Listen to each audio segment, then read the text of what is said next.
Fluminense faz anúncio para os seus sócios e a gente pode ter uma novidade importante na partida de amanhã. Além disso, o Fluminense está muito próximo de retorno de jovem jogador.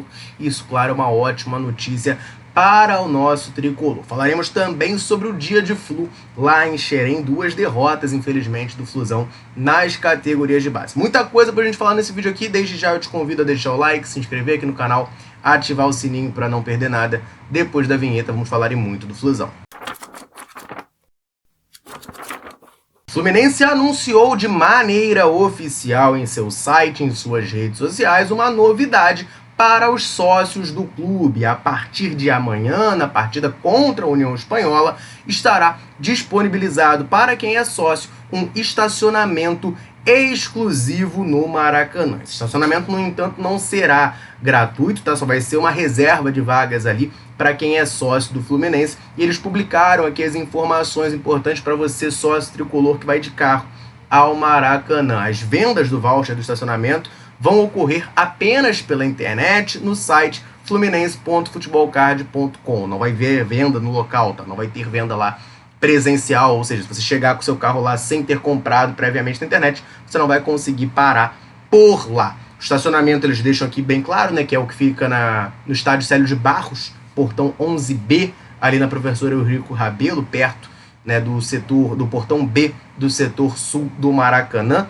Esse estacionamento terá um valor de R$ 80 e o ingresso vai ser feito via QR Code dinâmico, né? Vai ficar disponível ali no seu aplicativo a partir de 6 horas antes da partida lá no Futebol Card. O estacionamento, eles deixam bem claro, vai ficar aberto para o público 3 horas antes do começo da partida e vai fechar 1 hora após o término. Então fica aí a informação para você, torcedor tricolor, sócio do Flu, que gosta de ir de carro para o Maracanã. Agora tem esse estacionamento exclusivo para sócios. Fica aqui a minha corneta, né? Eu nem sou o público-alvo, porque eu não vou de carro para o Maracanã, mas fica a minha corneta aqui, R$ 80 de estacionamento. Meu Deus do céu, que valor alto, né? Eu sei que é o praxe do Maracanã, não é uma coisa que o Fluminense está fazendo para tentar, né, prejudicar o seu sócio, não, mas que valor alto, né? Eu sei que Maracanã é jogo de futebol, é coisa que tem grande apelo, né? Então, naturalmente, o preço do estacionamento vai ser mais alto. Mas, meu Deus do céu, R$ 80 é muito caro. Acaba que a maior parte das distâncias aí do Rio de Janeiro vale a pena você ir de Uber, né, pro Maracanã, a verdade é essa. Porque R$ 80 é realmente um valor muito alto. Fica aqui a minha corneta, mas tá aí a informação. A partir de amanhã, contra a União Espanhola, tá liberado o estacionamento exclusivo para sócios do Fluminense. Eu tenho agora uma série de informações sobre a partida de amanhã para trazer para você, tricolor, ligadinho aqui na Central Fluminense. Só antes, rapidamente, vou aproveitar, né, para dar uma moral para a galera tricolor sempre ligada aqui na Central, sempre nos dando aquela moral. Em todo vídeo eu convido você que está aqui nos assistindo a comentar aqui embaixo, falar o seu nome, de onde você acompanha a Central Fluminense. A gente adora saber até onde nesse mundo gigantesco o canal alcança. A galera chega junto, comenta.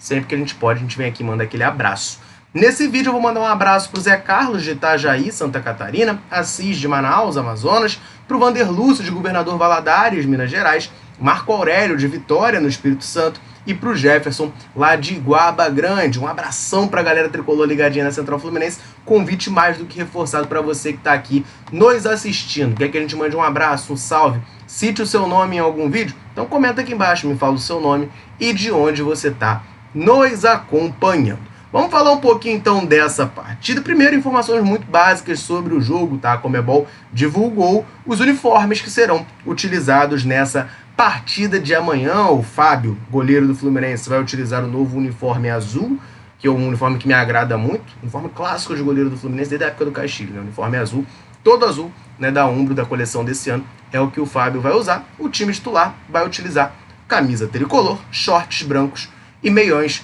brancos também. O árbitro vai utilizar a camisa laranja com short preto e meião laranja.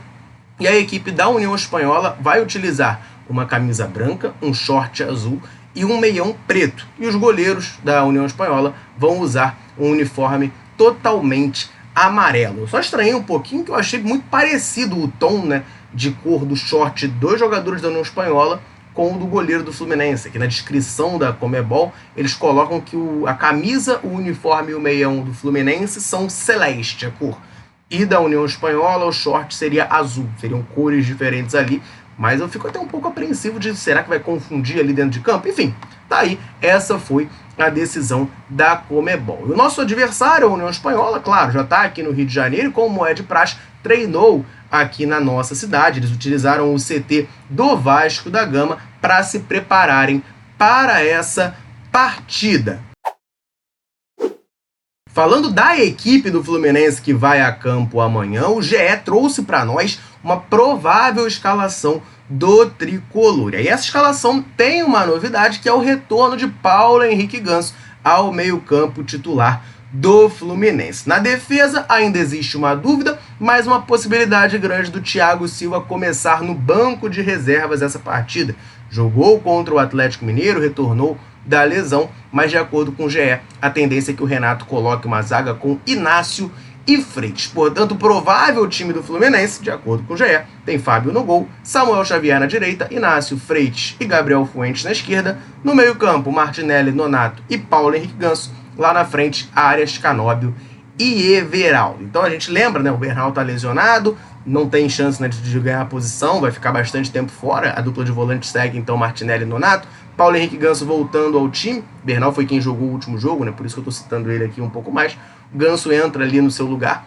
Poderia o Renato tentar botar um outro volante, talvez o Hércules como titular ali. Ele opta pelo retorno do Ganso, o que já é mais ou menos entendido e esperado depois da coletiva pós-jogo dele contra o Atlético, né? Ele falou ali que preservou o Ganso daquele jogo por conta do gramado sintético. Então, pela declaração dele, eu entendi que ele ainda enxerga o Ganso como titular. Não jogou lá por causa do sintético. Volta no Maracanã nessa quarta-feira. Lá na frente, uma situação, né, que existia a possibilidade muito grande do Canóbio perder a posição de titular. Ele é um cara que não vem agradando, por mais que tenha metido gol no último jogo, não vem agradando, atuando ali como atacante na ponta esquerda. Tinha a possibilidade dele perder a vaga para o Keno contra a Aparecidense, por exemplo. O time titular do Flu jogou, o Keno foi titular no lugar do Canóbio, mas nos jogos seguintes o Keno acabou ficando de fora por um desgaste muscular e o Canóbio acabou retornando à equipe. Outro jogador que surgia ali como opção para tomar essa posição é o Kevin Serna, que vem entrando bem, né? Meteu gol contra o Sport, meteu gol contra o Atlético Mineiro também, mas a princípio segue no banco de reservas tricolor. Teve rodada dupla do Fluminense lá em Xerém. Não foi uma rodada dupla bem ruim. O Fluminense acabou sendo derrotado nas duas partidas dos campeonatos brasileiros de base que disputou hoje. O primeiro jogo foi contra o Red Bull Bragantino, fora de casa, pela primeira rodada do Campeonato Brasileiro Sub-17. O Fluminense entrou em campo com Daniel Bruno no gol, Arthur Rian, Fábio, Cauã Gabriel e Miguel Gomes, Peter, Pablo e Naran. Lá na frente, Luiz Miguel, Sony Anderson e Bernardo. Vale destacar que o JP Gomes, centroavante desse time sub-17 do Fluminense, tem metido bastante gol, ficou de fora por conta de lesão nessa partida. Aliás, por conta de lesão, o Fluminense está com uma zaga bastante desfalcada, né? O Adalberto e o Carlos Daniel já estavam de fora e ao longo da partida contra o Bragantino, o Fluminense perdeu o Cauã Gabriel, que acabou se lesionando. Partida muito ruim do Fluminense, que tomou 4-0 nessa estreia do Brasileirão Sub-17, o resultado realmente desastroso. Vale lembrar, o Fluminense é o atual campeão da categoria. Claro que vários jogadores da Esquadrilha 07 que foram campeões ano passado já estão no Sub-20, outros estão até no profissional do Fluminense, mas fica feio, né, para o atual campeão tomar 4-0 nessa estreia. Já no Sub-20, era dia de clássico, a gente falou isso no vídeo de mais cedo. O Fluminense teve o retorno de algumas peças importantes para esse jogo. Léo Jance, por exemplo, voltou para o Sub-20, Kelvin também, mas o Fluminense acabou sendo derrotado pelo Botafogo. A escalação do Flu era Kevin Vinícius no gol, Júlio Fidelis na direita, Gustavo Sintra, Kaique Almeida, Léo Jance na esquerda, Wallace Davi jogando como primeiro volante, também descendo para o Sub-20, Gustavo Daman, capitão do time ali com a camisa 8, e o Oliver com a 7, o trio de ataque com o Marlon, o Wesley Natan e Kelvin. Kelvin também retornando à equipe Sub-20 tricolor.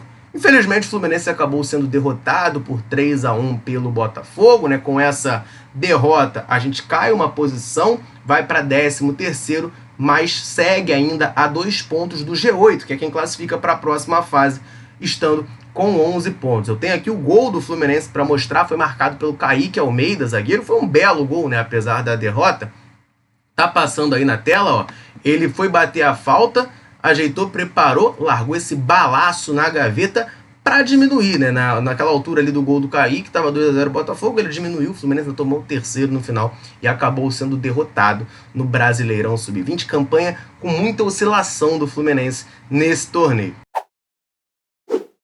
E agora trouxe notícia ruim, né, do Fluminense perdendo na categoria de base. Vamos balancear isso aqui, vamos trazer uma notícia boa, uma ótima notícia, porque o Fluminense está muito próximo de ter o retorno de jovem promessa, um jogador de grande destaque, chegou a ser titular ao longo desse ano de 2025 e eu, particularmente, boto uma esperança muito grande nele, principalmente ali para o segundo semestre. Vamos falar sobre isso, só antes lembrar você, ligado aqui na Central Fluminense, de correr no comentário fixado desse vídeo e baixar gratuitamente o aplicativo SofaScore, melhor opção possível para você ficar por dentro de todas as estatísticas do futebol e tudo que acontece com a bola rolando em tempo real. Então corre no comentário fixado desse vídeo, clica no link, vai te redirecionar para a sua loja virtual, baixa lá o SofaScore gratuitamente. Vamos falar aqui então dessa informação do GE, porque de acordo com eles, o Riquelme Felipe está muito próximo de retornar aos gramados. O jogador está recuperado da lesão que ele teve no joelho esquerdo e pode ser reforço do Fluminense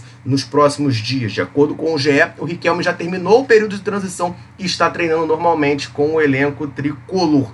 Portanto, está muito próximo de voltar à relação. Ainda não foi divulgado os jogadores relacionados para a partida de amanhã, mas existe uma possibilidade do Riquelme Felipe já retornar nesse jogo contra a União Espanhola. Caso não aconteça, deve acontecer sim no final de semana contra o Juventude, lá no Alfredo Jaconi. O Riquelme, um ponta-direita de muita qualidade, muito insinuante, né? Chegou a jogar alguns jogos com o Mano Menezes titular no começo do ano, naturalmente por conta da sua idade, oscilou um pouquinho, perdeu um pouco de espaço, acabou se lesionando num treino. Ele tem 13 jogos até o momento com a camisa do Fluminense, ainda não marcou gol e não deu assistências, mas mesmo assim já mostrou um bom cartão de visitas, fez a torcida tricolor se encantar com seu futebol no começo do ano. Vale lembrar que o Isaac, seu companheiro de esquadrilha 07, teve uma lesão bem parecida com a dele, pouquinhos dias depois da lesão do Riquelme, né? O Isaac teve uma lesão parecida, mas num grau um pouco menor e, portanto, se recuperou antes da outra joia do Fluminense. O Isaac chegou a ser relacionado na partida contra o GV San José. Isso aí é mais um sinal de que o Riquelme está muito próximo de voltar aos gramados com a camisa tricolor. Torcedor do Flusão, eu quero que você deixe o seu comentário aqui embaixo. Está confiante para a partida de amanhã contra a União Espanhola? Bota o seu palpite aqui embaixo, então, para a gente trocar aquela ideia. Combinado? Eu vou ficando por aqui. Um abraço, saudações tricolores. Tamo junto.